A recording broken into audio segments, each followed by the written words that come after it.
Uniform civil કોડને લઈને મચી બવાલ. લો કમિશનના 16 સવાલોના લિસ્ટ પર મચ્યું ઘમાસાણ.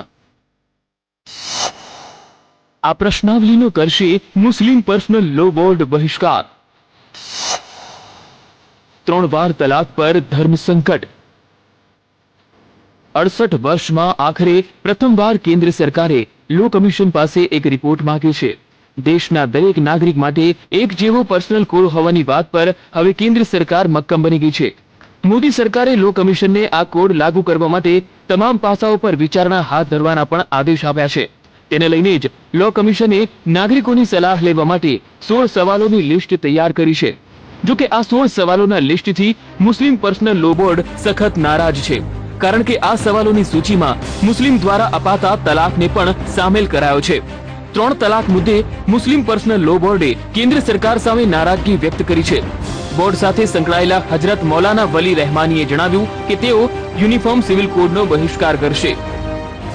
ये एक तरह की खयानत है, धोखाधड़ी है और हम ये समझते हैं कि लॉ कमीशन एक इंडिपेंडेंट बॉडी की हैसियत से नहीं बल्कि गवर्नमेंट के एक पार्ट की हैसियत से गवर्नमेंट की तरह इल्लीगल कार्रवाई करने में वो आगे बढ़ रहा है. इसलिए हम लोगों ने फैसला किया है, सब लोगों ने, सारी जमातों ने, सारे मसलक वालों ने मिलकर ये फैसला किया है कि हम लोग लॉ कमीशन के इस सवालनामे का बाइकाट करेंगे. आपने जणावी दीए કે તૈયાર કરાયેલા આ સવાલોની યાદીમાં બહુવિવાહના પ્રચલનને ખતમ કરવાના સંબંધે સવાલ પણ સામેલ કરાયો છે.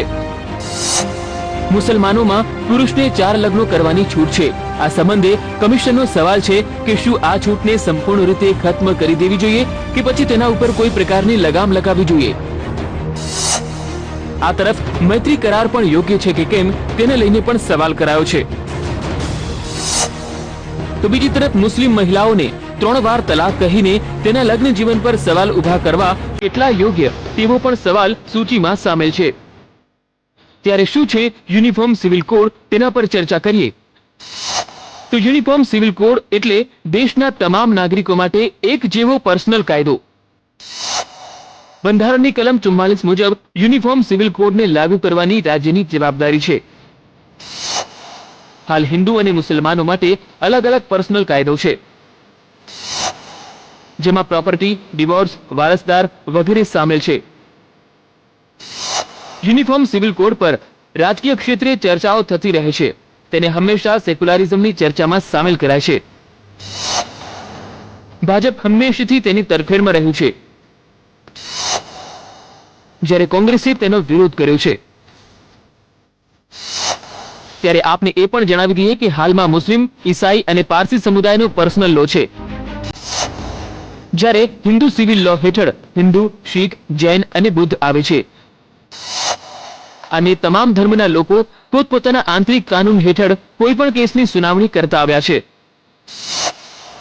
મુસ્લિમ ધર્મના લોકો માટે આ દેશમાં અલગ કાયદો છે, જે મુસ્લિમ પર્સનલ લો બોર્ડના નામથી ઓળખાય છે.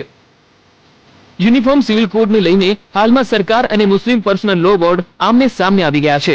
ત્યારે 2017ની ચૂંટણીઓની તૈયારીઓ વચ્ચે મુસ્લિમોની નારાજગી સરકાર માટે મસમોટો પડકાર બની શકે છે. હવે આ પડકારને પહોંચી વળવા મોદી સરકાર ખાસ યુનિફોર્મ સિવિલ કોડને પડતો મૂકે છે કે કેમ તે જોવું રહ્યું. બ્યુરો રિપોર્ટ, संदेश न्यूज. हम सहमति बने, सब लोग मिलकर आगे बढ़े. महिला के साथ अन्याय नहीं होना चाहिए, यही सरकार का उद्देश्य है. इसमें कोई राजनीति का विषय नहीं है. कृपया विषय तक सीमित रख के एक अच्छा बहस के लिए तैयार हो जाइए. सब इसमें भाग लेना चाहिए, ये मेरा विनती है. Common Civil Code under Article 44 is a directive principle. Now there are many directive principles in the Constitution which the present government is conveniently forgetting. One is Article 39C, which says that the wealth should not be with few people. अब मैं मुसलमानों से पूछता हूँ कि हिंदुस्तान में जो शरिया की बात आगे कर रहे हैं कि ऑस्ट्रेलिया में यूनिफॉर्म सिविल कोड है, कोई मुसलमान वहाँ नहीं कहता कि शरिया से उल्लंघन हो रहा है. अमेरिका में यूनिफॉर्म सिविल कोड है, वहाँ नहीं कह रहे हैं, तो हमारे देश में क्यों कह रहे हैं? हमारे देश में जो अपराध दंड जो है, जिसको इंडियन पीनल कोड कहते हैं, वो है यूनिफॉर्म क्रिमिनल कोड। तो यूनिफॉर्म क्रिमिनल कोड हो सकता है, उसमें शरिया की जरूरत नहीं है। अल्लाह बोर्ड जो इस तरह के सवाल उठा रहा है, तो फिर हमारे देश की मुस्लिम औरतें जो मसाइल से लेके तलाक और निकाह के मसाइल को लेके परेशान हैं, तो फिर उनसे सवाल कर रही है कि वो आप दूसरों से सवाल करने से पहले फिर आप जवाब दीजिए कि आप पर्सनल लॉ बोर्ड 72 में लाए थे।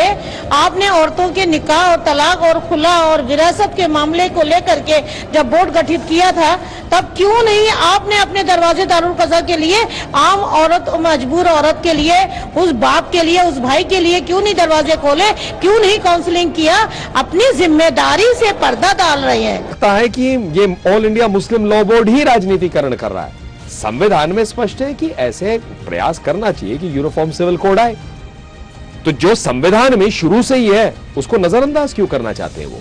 और ऐसा थोड़ी ना हो सकता है कि कोई कहे कि मुझे संविधान का ये भाग पसंद है तो इसे अपनाऊंगा, संविधान का ये भाग मुझे मंजूर नहीं है तो इसको हम त्याग देंगे।